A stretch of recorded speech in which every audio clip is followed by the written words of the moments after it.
and I love him. Outrageous. Sex. A bunch of sex. You guys are bitches. I love you.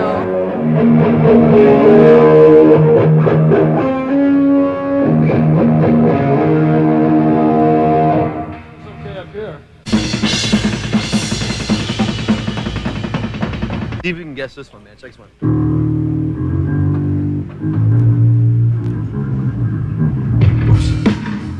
Yeah, there it is. Tony Miller, hey. Get the fuck out. Excuse me, man. These guys make me crazy.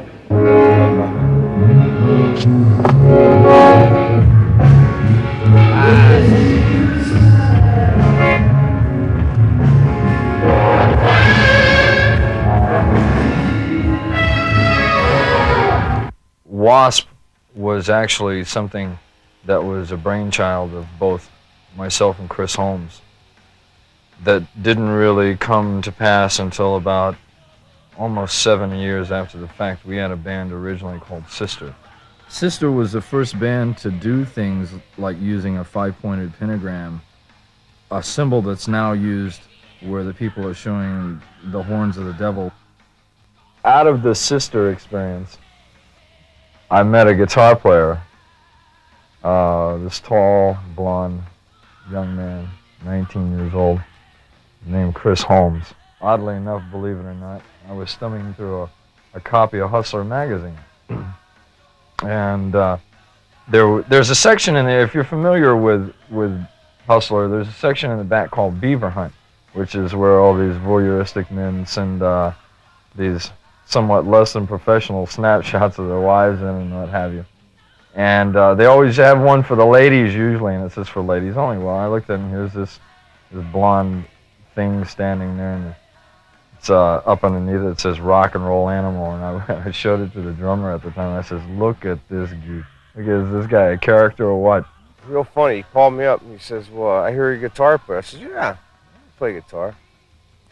Because he saw the ad in the magazine. And the first thing I said to him was, how tall are you?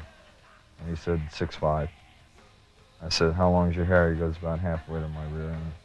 I said, you got any zits? He goes, no. I said, come on down. Sister broke up in 1978. We went back to the drawing board, and about 4 years went by from the time of Sister to W.A.S.P. And W.A.S.P. then incorporated this idea of psychodrama, which I've since been told is psychotic people doing drama.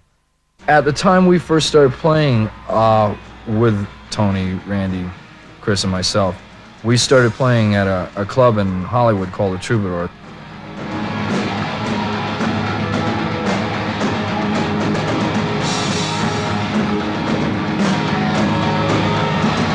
Somebody was asking me the other day how I got the idea for the song Animal.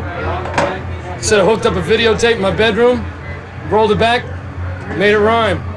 Within the first few gigs that we had played at the Troubadour early on, we were showing signs of making progress in leaps and bounds.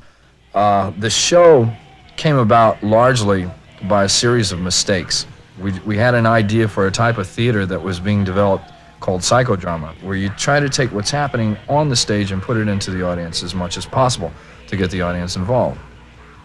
Now, that's where the meat came from. We used to chop up the meat and throw it into the crowd, and to us, the reasoning behind that was that, yes, it was a very crude form of theater, but it was like going to a baseball game. You had to pay attention for fear you get hit with a foul ball. In other words, what we were doing is we had no money, but the object was to make it look as big as it could. The object was to make W.A.S.P. look like it had $1 million, whether it did or whether it didn't.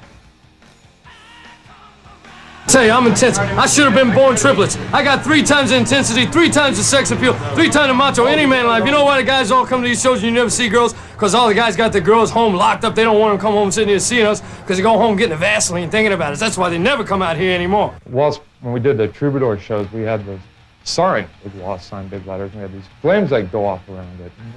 But we had different heights so we could put this sign to different places. Well, at that time, we got it down 1 click too low. When Blackie went up to start it with the torch, his hair was up, had all the hairspray. And when he lit it, his hair lit. And these kids up in the front, they're going, yeah, burn, Blackie, burn! To create controversy, we staged a blood drive with the American Red Cross in Los Angeles, and they brought down a semi-tractor trailer with 12 beds and a half a dozen nurses. And I remember on the last day I went into this truck, this mobile unit that they had, and they lined about 100 pints of blood up on the wall. And I took a photo in front of it, and it hit me at that point what we had done. But even then, that was showing stages that W.A.S.P. were the kind of band that were not content with status quo. As far as the band acquiring attention, we had been on the cover of 4 major international music magazines by then, and then that's what started the interest. At that point, major labels were starting to pay attention to us. There's a club here in Hollywood called Rainbow Bar and Grill, and I was born in the kitchen of this place. I mean, I live there whenever I'm at home. And I was walking through there, through the bar area one evening, and there was a girl there that I knew, and she was sitting with this guy named Rod. And he says, aren't you such and such? Because I had been on the cover of an issue of an English magazine called Kerrang, which he was familiar with. And he says, yeah, I've seen you guys. And he starts going on and on and on about things that he didn't like about what we were doing. And I thought, who the hell are you? You know, I mean, I never met this guy before. So about 3 months goes by, and we were getting ready to play a show in Hollywood at the Troubadour. It was a special Halloween show, and this magazine I spoke about, Kerrang, had sent a photographer, Ross Halfman, out to do some photos of us. And Ross shows up, and he brings Rod along with him to this Halloween show, and Rod said he was coming along for a goof. You know, he didn't take us seriously or what have you. 2 days later, after we play the Halloween show, I'm walking through this Rainbow Bar and Grill again, and there's Mr. Rod Smallwood sitting there again. And he grabs me by the arm, and he pulls me down in the seat, and he immediately starts in on me about what I'm doing wrong. You're doing this wrong. You're doing that wrong. You're not marketing right. I go, who the fuck are you? You know, I says, here, I'm managing this band by myself, and I'm doing this, and I'm promoting it, and I'm doing all this stuff by myself, and I have no help and no money. And I says, where are you coming off from to tell me this stuff? Now, the first time I met the guy, I hated him. And the second time I met him, I liked him even less, because now he's really coming down on me hard. Well, after we talked for about an hour, it dawned on me that he had designs on what we were doing, and he saw something there. By March of 1984, we had landed the deal with Capitol, and we had commenced recording the first album. In that first album was what was later to be regarded as maybe the most controversial song we've ever done, a song called Animal, I Fuck Like a Beast. Animal was a song that, because of its highly controversial lyrical content, was a song that people said would never get a lot of attention. We got a gold disc for it. The first album was called W.A.S.P., and it was a collection of songs that had happened within the first year of us playing together. Tony Richards played drums on that first album, but Tony was not to go on any further with us after that. In walked Steve Riley, who at the time was a godsend for us. He was exactly what we were looking for at the time. Animal was probably the first song, Animal being I Fuck Like a Beast, was probably the first song that really caught on for the band. But I Want to Be Somebody was the first real anthem, something that could be exposed overall, exposed so to speak. It came from an idea of, if you remember the old Barney Miller show, there was a guy on there named Ron Glass who played the part of a guy named Detective Ron Harris. And over the course of the run of the show ran for 11 years. Over the course of this show, after about the 4th or 5th season, Harris started writing a book called Bob, or Blood on the Badge. And he had labored and labored over this book, and he finally got it published, and he's just going to his first autograph signing party, and he's already asked Barney, who's Hal Linden, he asked him, he goes, can I get off early at, say, noontime to go and do an autograph signing for my book? And he says, sure. So Harris is talking on the phone, he's talking to his publisher, and he's just about getting ready to leave. And a mugging detail comes in over the phone, and Barney says, Dietrich, you and Harris, go check it out. And Harris goes, but Barney, I have to go to my autograph. And he says, Harris, I said, now. And he slams down the phone. And he says, God, I want to be somebody.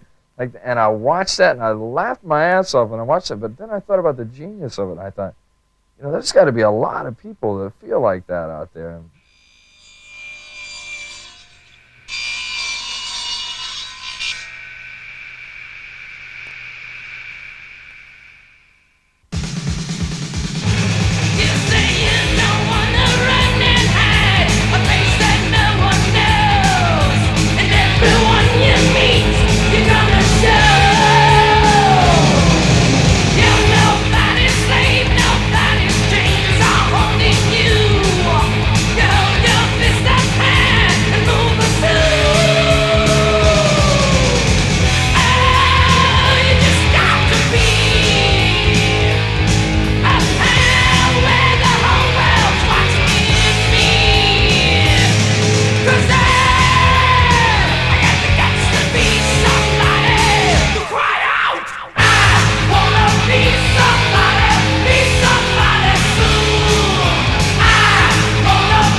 Hey, Love Machine, those chicks, wow. I had this chick next to me, right? Like we were filming, and this poor broad, she was religious.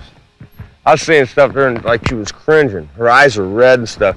And she was getting paid $300 a day. And she had to sit there and listen to my bullshit all day long for 3 days. And she was pissed off. I put it this way, I made $300 she got a day, I made it worth it. I made her work for her damn money. And she was okay looking. I hope she sees this.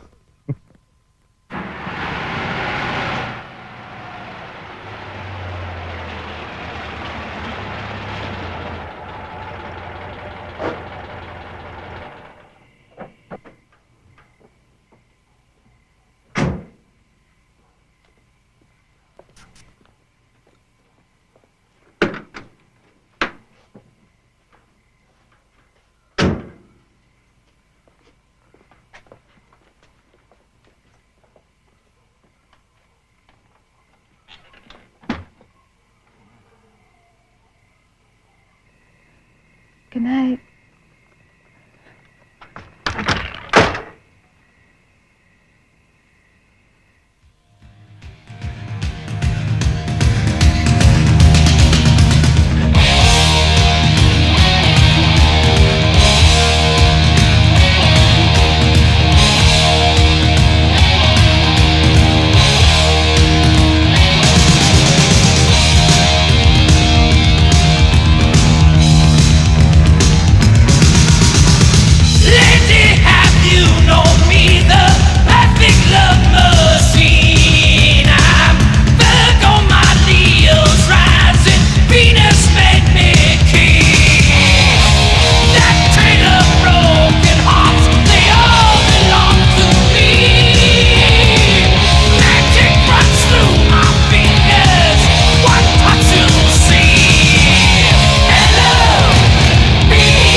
In September of 1984, we embarked on our first world tour, which took us to England, Europe, Japan, and then back to America. And we were gone for about 9 months the first time.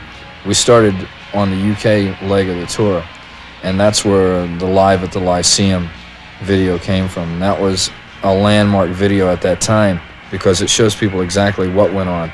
But nevertheless, when you're doing a show like that is that visually intense, I think people are going to come out thinking they see things that never really happened, which is one of the beauties about rock and roll theater.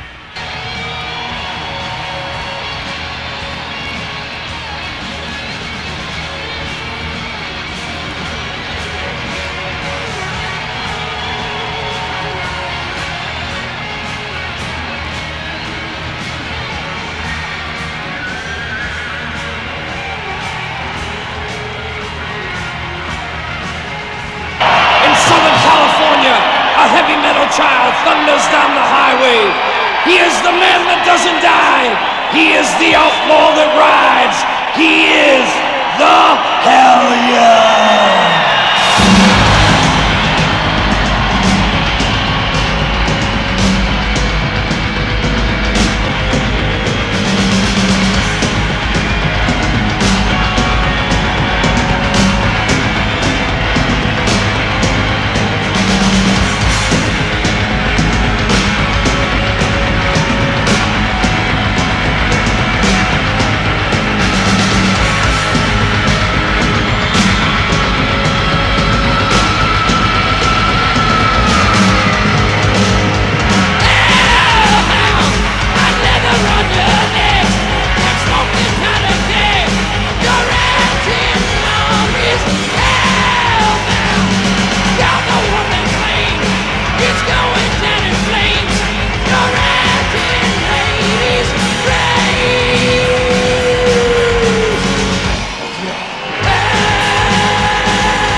If you know what WASP means, fine, and if you don't, that's fine too. It was the kind of thing that was designed to give everyone something to expand on, to give them some food for thought, so to speak, you know, give them somewhere to go.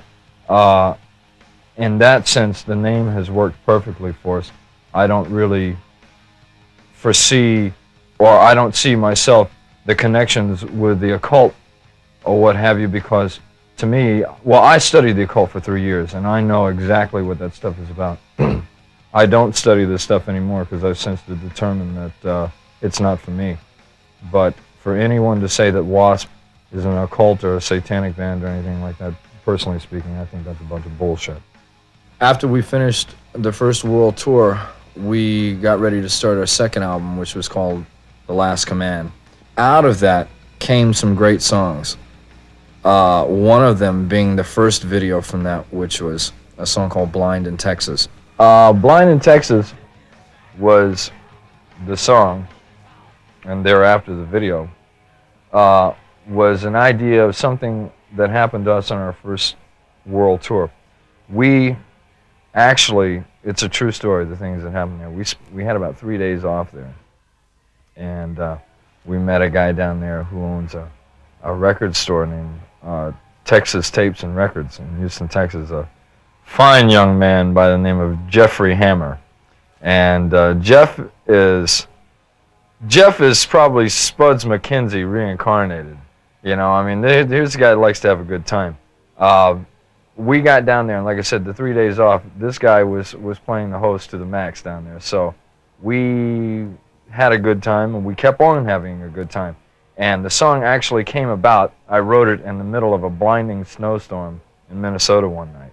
So it didn't actually, the event took place in Texas. The song was not written in Texas. It took, I guess, that long to recuperate after it was all over to try to figure out what was going on. After the song was recorded, we made our first video for the album Last Command out of it. And I would say largely, if you look around my house here and what have you, you'll see things that are direct influences of that video. I mean, here's a city boy coming from New York.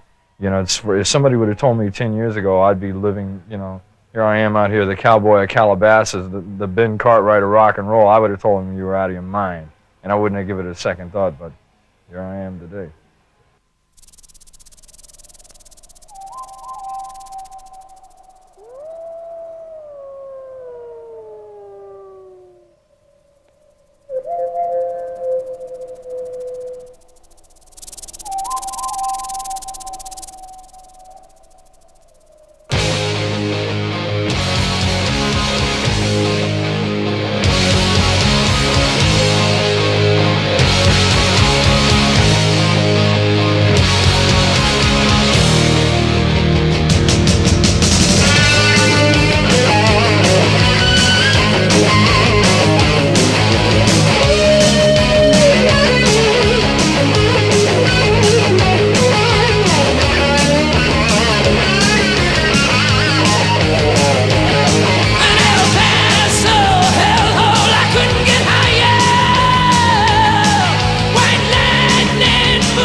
Texas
about a year and a half after the debut of our first album, we were commencing work of the second album called Last Command. And right about that time, there was this wonderful organization that cropped up called the PMRC. And the PMRC stands, theoretically, for the Parents Music Resource Center. It's, in effect, an organization which is now defunct as we speak. They're an evil organization in the sense that whenever you dictate to someone how to live their lives between now and 20 years ago, things should be left to the individual as to what they think they should or should not listen to. If you don't want to listen to what we're doing or you don't want to watch it, then don't buy it. Don't go see it. But there's no reason in the world for anyone to try to put a label on it.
we were in Finland.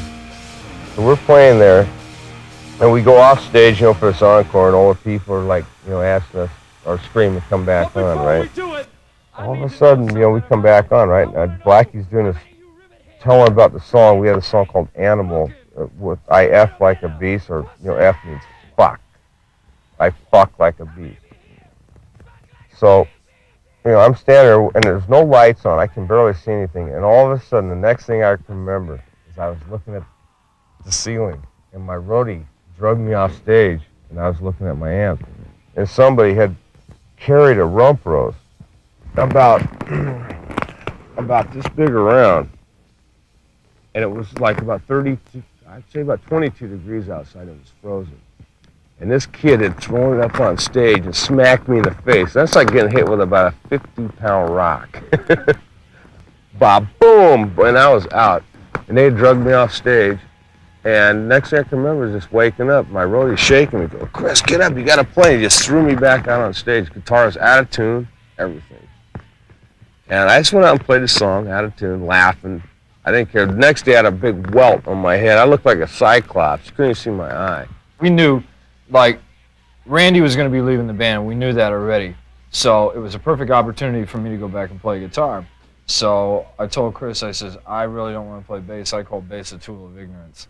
And so I said, well, let me go back playing guitar, because I'm a guitar player by trade. Anyway. I was in a band called King Cobra for about 2 years. We toured, did some tours with Kiss in there. And then I went on tour, and it was King Cobra, Wasp, and Ted Nugent on tour. So we were finishing up the tour in Texas, right? And I talked to Chris a little bit at that time, and became friends with him, but I didn't really know anything about at that time they were going to make a change in the band. So when I got home, about 3 weeks later, somebody left a message on my machine. I came home one night, and it was all garbled as messages. Some guy said, John, this is Chris. Call me at some number, right? And I said, I'm not going to call this fool. Some maniac, I don't know who it is, so I didn't call, man.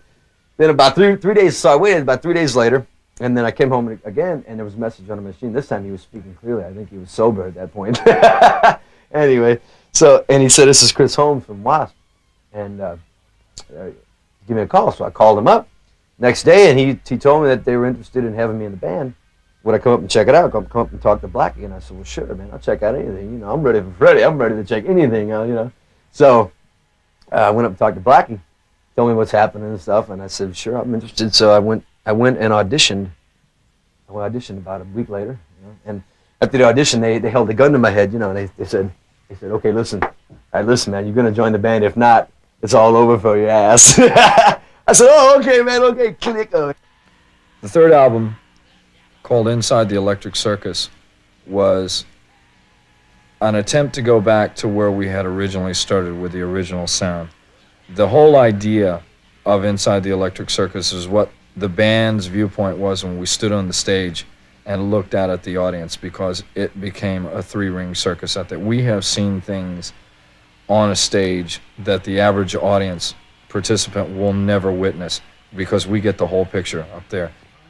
About Donington, well, and people, they got this custom over there where they like to fill plastic containers full of piss, right?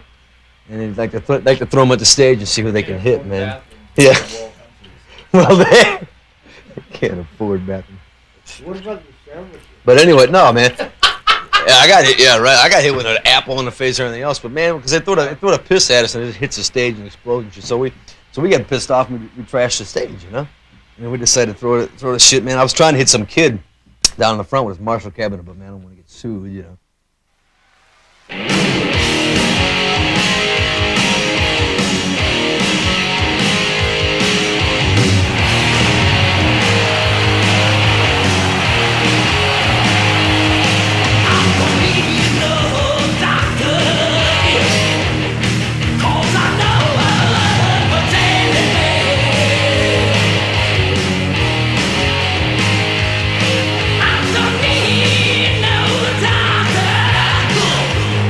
Call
The video was directed by David Mallet. In London, it was done at Hammersmith Odeon. It was shot on the same day that we played Hammersmith Odeon. Later that night, when we played the actual show, we recorded for the BBC. And there were no overdubs on it or anything. Well, I had to go back to London a couple of days later after that, and I mixed it, and I was surprised at how good it really was. And I went back to the guys, and I says, I think we have something here. I think it's time to do what it is that we do best, which is a live performance.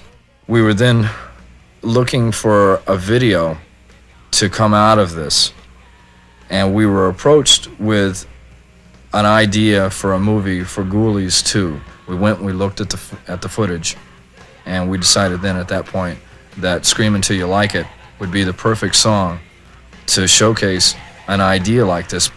To me, it's one of the better experiences that I've had, because the people that ran these creatures made them come to life when we were doing this video. And after it was done, in all honesty, to watch these little guys be put in the box left me with a strange feeling. You never know what to expect on the inside. Get your tickets now. Okay, all right. Really scary, mister. Come on in.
Which direction you guys going now? How's the band coming? What's Pomona. happening next? That direction. We're going to Well, which- Pomona. You went that way. Pacoima. Towards the That laundry? direction. We're going to be touring Los Angeles and the greater LA area in January. We're doing Pacoima, Torrance, Downey. Hawthorne, the Palos Verdes. Downey. It reminded me of a girl I went out with one time. She told me she wanted me to kiss her where it smelled funny, so I took her to Torrance. Yeah, good. Right. We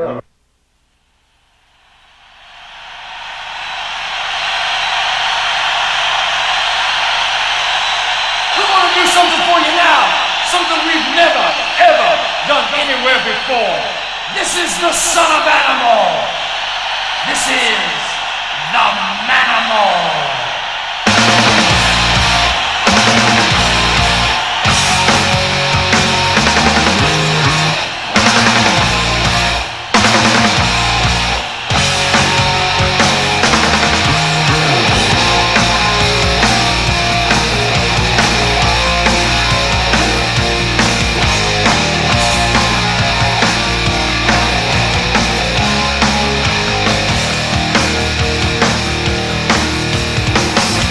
I gotta tell you something.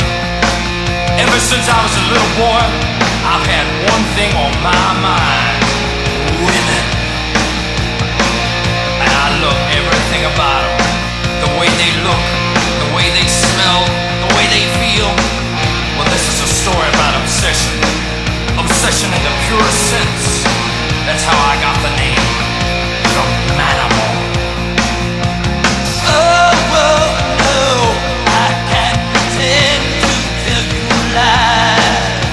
The heat that's blowing through my veins.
isn't the stuff we normally do for you guys that are buying this. This is what happens when you consume massive amounts of drugs and alcohol.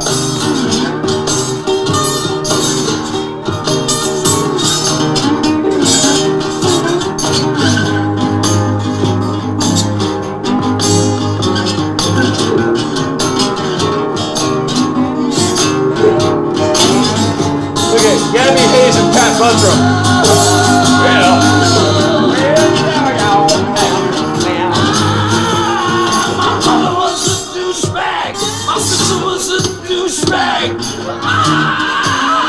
I guess that makes me want to. I got the douchebag blues.